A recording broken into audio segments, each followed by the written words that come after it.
hidup itu ibarat kita juggling bola, Bapak Ibu. Juggling gitu ya. Apa itu juggling? Pegang 5 bola yang kemudian dilempar satu persatu. Sehingga bola tersebut bisa secara berkesinambungan ada di tangan kita. Kemampuan kita mungkin pegang hanya 2 bola. Tapi ternyata dalam hidup ini ada 3 bola lain yang juga harus di-maintain. Sehingga perlu bergantian. Nah, konsep ini bicara bukan hanya tentang balance, tapi tentang integration atau integrasi antara satu sama lain. Sehingga satu bola dengan bola yang lain bukannya saling meniadakan, gitu ya, bukannya saling melemahkan. Karena kalau timbangan tadi, ketika yang satunya kuat, yang satunya lemah, gitu kan. Tapi kalau bola ini adalah ketika yang satunya itu ada di tangan kita, maka suatu saat nanti bergantian. Bagaimana kita bisa mengintegrasikan dan membuat kelima bola ini bisa seimbang di tangan kita dan membuat kita nyaman, bahkan enjoy mainnya gitu ya, dan itu bisa membuat kita juga happy, bahagia. Nah, jadi kata kuncinya bukan lagi menyeimbangkan, tapi mengintegrasikan. Karena kalau menyeimbangkan itu kesannya ya, pertama dipisahkan, kedua seakan-akan saling meniadakan, dan yang ketiga seakan-akan harus ada yang dikorbankan. Nah, itu bisa kalau ngomongin balance tuh seakan-akan harus ada yang dikorbankan. Sehingga banyak orang yang bilang, wah dia karirnya melesat, tapi kayaknya keluarganya diabaikan. Atau mungkin, wah dia keluarganya happy ya, tapi di kantor dia kayaknya banyak banget nih kerjaan yang belum selesai, dan seterusnya. Itu kalau kita pakai mindset yang pertama. Nah, kalau mindset yang kedua, 5 bola ini apa sih gitu ya? Apa sih yang dimaksud dengan 5 bola yang perlu diintegrasikan?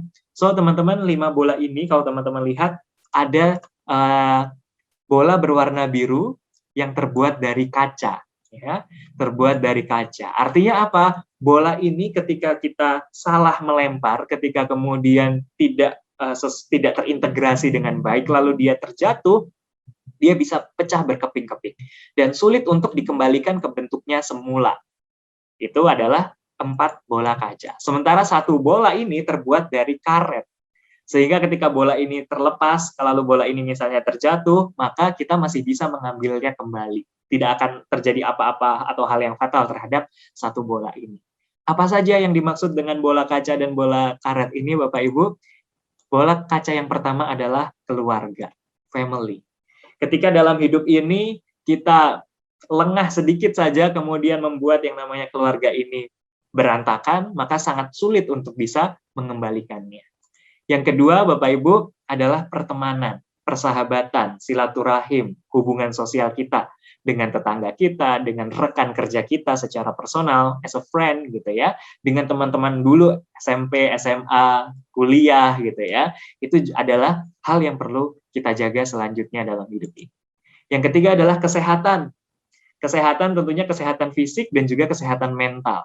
Sehingga jangan sampai kita terlalu sibuk dengan bola yang lain, sementara mengabaikan kesehatan. Dan yang keempat adalah hubungan spiritual. Hubungan kita dengan Tuhan, hubungan kita dengan Allah gitu ya, dan bagaimana kita bertindak dan melakukan segala aktivitas semata-mata untuk mendekatkan diri kepada Tuhan. Nah, 4 bola ini adalah bola kaca yang perlu kita integrasikan satu sama lain.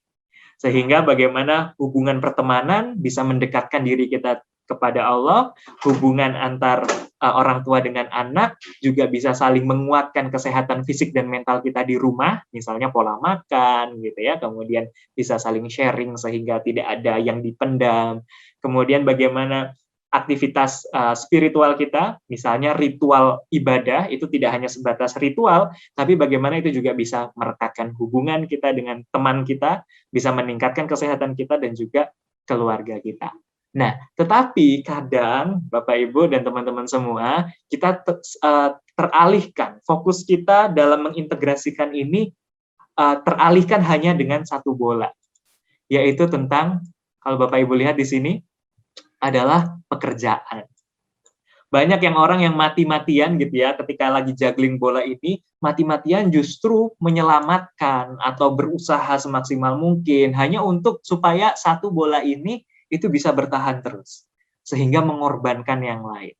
Misalnya, hanya karena pekerjaan, lalu kita ingin mencapai apa yang mungkin menurut kita, aku harus sampai ke sana gitu ya, lalu kita mengorbankan keluarga. Waktu bersama keluarga berkurang, waktu bersama keluarga di nomor sekian kah, misalnya. Pertemanan hanya untuk bisa mencapai sebuah jabatan, hubungan kita dengan rekan kerja secara personal kita kesampingkan sehingga muncul perpecahan, kemudian tidak lagi seakrab dulu dan sebagainya. Hanya karena ingin mencapai sesuatu yang ada hubungannya sama pekerjaan, kita sampai lembur. Tapi lemburnya ini bukan lembur yang sehat dalam tanda kutip, tapi justru membuat pola hidup kita tidak seimbang. Artinya minum air putih kita sehari tidak sesuai dengan minimum, yaitu 2 liter misalnya, atau mungkin karena sering begadang akhirnya kita tidak menyempatkan untuk beristirahat dan seterusnya. Atau bahkan yang terakhir Bapak Ibu, kita sibuk dengan pekerjaan sehingga kita lupa dengan hubungan kita dengan Tuhan, dengan Allah gitu ya. Karena seakan-akan satu bola ini adalah bola yang bagi kita, saya nggak bisa nih 4 bola ini dijaga kalau satu bola ini tidak saya utamakan. Itu mindset orang yang disibukkan oleh satu bola ini. Padahal kembali lagi Bapak Ibu, ternyata satu bola yang menyibukkan kita itu, pekerjaan itu hanya terbuat dari karet. Artinya apa? Kalaupun kita kehilangannya, kita masih bisa cari lagi. Kalaupun misalnya kita mendapatkan apa istilahnya tantangan ketika menghadapi pekerjaan tersebut, lalu bola tersebut terjatuh, kita masih bisa ambil lagi. Berbeda dengan keluarga, pertemanan, hubungan dengan Tuhan, dan juga yang terakhir adalah kesehatan. Itu akan sulit untuk bisa kembali pada semula.